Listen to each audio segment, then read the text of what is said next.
Hey, Rob, thanks for having me on. Let's talk a lot about this because we've been talking about this even before NIL became legal in NCAA basketball. I've been not screaming, but saying a lot of local businesses need to try to get involved to get better athletes to come, especially like the football program. And then once NIL hit, well, now it's legal that you can basically sponsor these kids and give them more money and try to recruit them to play sports for the University of Connecticut. Explain what My NIL Pay, what it could mean for bringing better athletes to UConn. Well, My NIL Pay is the simplest way for a fan to support their favorite athlete. You can legally direct pay student athletes. You download the app.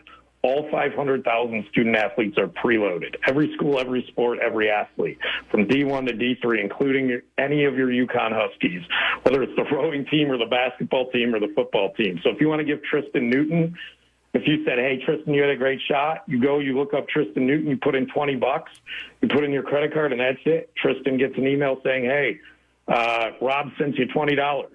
He goes in, signs up, puts in his banking account, and that's it. It's done. Wow, no way. Brent, how is this compliant with the NCAA? Obviously, when we went the NIL route, let's just imagine this stuff was happening before in like 2019 or dare I say even 1969. But the problem was the tax man wasn't getting his cut. And now that we've made it all legal, it's got to be on the tax records. So is that how this is more NCAA compliant than it was before? Well, you are correct, and we kind of saw this coming. So the fan does pay sales tax, and the athlete pays income tax. So the tax man gets his money. But the reason why the fan pays sales tax is because what they're purchasing is a digital good.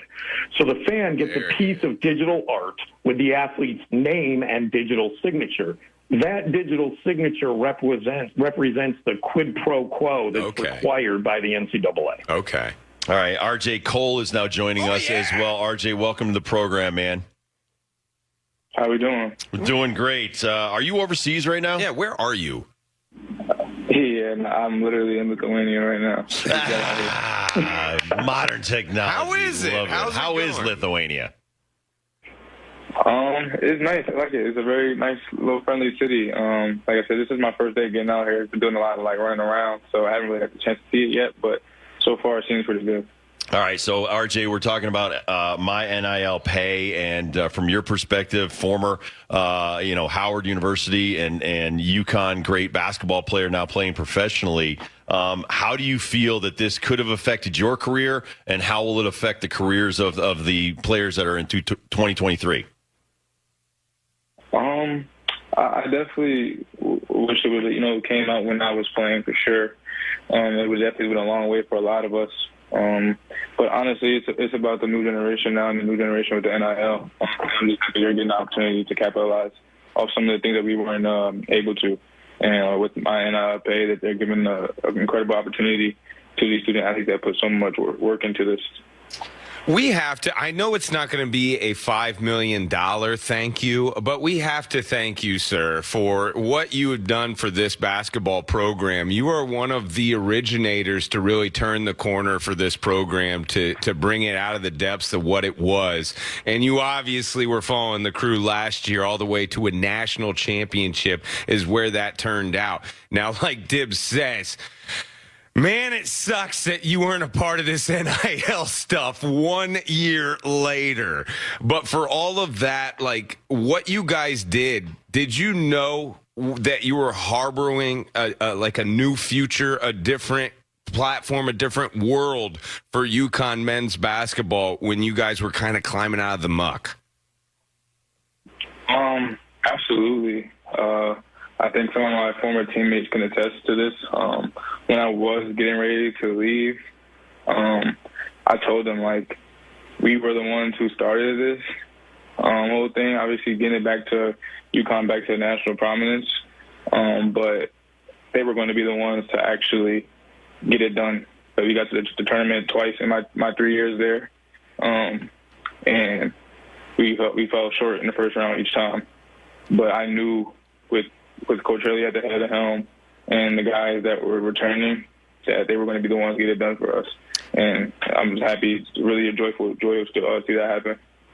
Talking to R.J. Cole and Brent Chapman. And Brent, you were saying, and I know that Howard University and UConn both thanked R.J. Cole, but this is for all student athletes. And like you said, it can be any sport, any school, all the way down to D3. I think that's phenomenal. I was a D2 player before I got to the major league. So I think the fact that you can trickle down some of this money and get whether it's a person or a corporation to support these athletes, I think it's a fantastic idea. Yeah, we really set out to democratize NIL, right? Was the opportunity of, yes, the big name players are going to get these big checks and these big corporate sponsorship deals, but how do we get NIL money to all student athletes? If you're at a D2 or a D3, or if you're on the volleyball team or the swimming team, right? How do we get that? And we really believe the way to do that is to open it up to all fans to support any athlete that they want to, and that is what My NIL Pay does. RJ, how much is Lithuanian basketball leagues a player in this conversation? When we're talking about a guy leaving early or a guy that maybe having some eligibility left, yeah, we might be going up against Alabama NIL, and that might be true competition as far as college versus college. But how much are the Lithuanian Bucks or even the Italy leagues or any kind of league overseas actually a player in competition for basketball players leaving college? I think it's a huge part, honestly, and I think it ultimately comes down to wanting to be a pro. We put so much work in and so much time into our game, to our craft, and we want to see the benefits of that, and that's playing basketball at the highest level. So being a pro, if that's ultimately your dream, you're always going to make that decision to go ahead and be a pro, because playing pro basketball is the top of the top, and it doesn't get any better than that. Just happy to have the opportunity.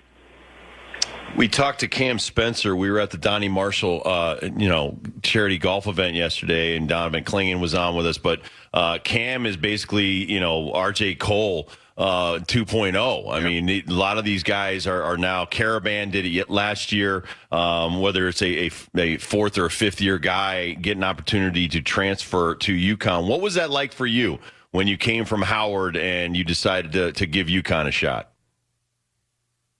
Oh man, and it was a great experience and a great opportunity for me. Like I know many heard the story, but UConn's been my dream school since I was 10 years old, 11 years old. Going to Coach Calhoun's camp, and ever since then I've always wanted to get there. So it was really a dream come true. But it was one of my greatest opportunities, I'll say. Howard started to offer me, but UConn was the one that really pushed me to higher heights. Coach Elliott, as soon as I got on campus, he pushed me to get better and to be a leader and to be the player I am today and be the person I am today. From day one, even when I was sitting out, he made sure that I was ready when I left him, and I was ready to be a UConn point guard while I was there. So my opportunity there was huge, and I'm grateful for the opportunity that Coach Elliott gave me and the staff. We think the world of Coach as far as his style and definitely his eye as a scout. And that goes for Coach Moore, Kamani, everybody on that, Luke, everybody on that staff and their eye for talent, finding guys like you in the transfer portal or even going overseas for some of these guys and getting some of the best of the best. We're huge Adama Sanogo fans. We know you love him as well, RJ. Brent, talk about the overseas player in the world of NIL. Are things going to change for those players? Because not only UConn men's basketball, but, man, UConn women's basketball has superstars that are not United States citizens that are on a student visa. They cannot collect NIL. Is that world going to change in the near future? Yeah, I think that, as it evolves and as Congress gets involved, those things will probably start to evolve as well. I mean, really, that's going to be up to the immigration services and what they allow them to do on their visas, right? But there are certain things that they can do. They can do things out of country today and monetize their NIL outside of that. What is the competition like in this world? Let's just take ACC schools. That's a big conversation as far as conference realignment goes. What is the competition in the neighborhood of UConn like for these 5-star basketball recruits, football recruits, or what have you for student athletes?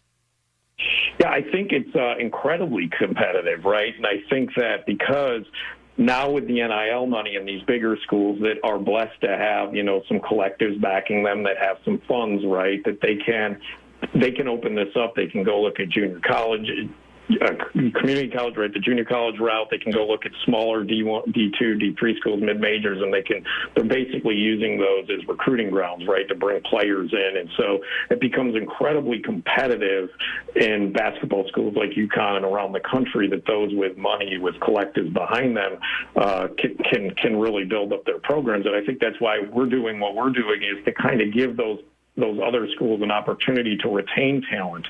And I want to say something that RJ brought up to me early on, and I think it's really important, is we believe that NIL and my NIL pay also help incent students to not go pro, right? If you're making money while you're in college, it incents you to stay and complete your education. Right. And it also gives you the opportunity to say, hey, look, well, I'm making maybe not as much as I could make if I went overseas, but I am making some, and now I can get my education. And so I'm hoping that NIL, as it grows, will help players stay at their schools and stay longer at their schools and then graduate and get degrees. Talking to Brent Chapman. He is the CEO of My NIL Pay, and RJ Cole. RJ, I'd love to try to pronounce the team you're playing for in Lithuania, but I'm not that schooled. What's the team? Pronounce it for me. It's actually not that hard, this one. It's called Ritas and Vilnius. Okay. Ritas and Vilnius. We would have totally best. I was going to go with Ritus Vilnius. Yeah, exactly. I mean, we're just reading your hopes. Well, let me ask you, what's the competition like over there? And you've been playing now. This is your third team in 2 years.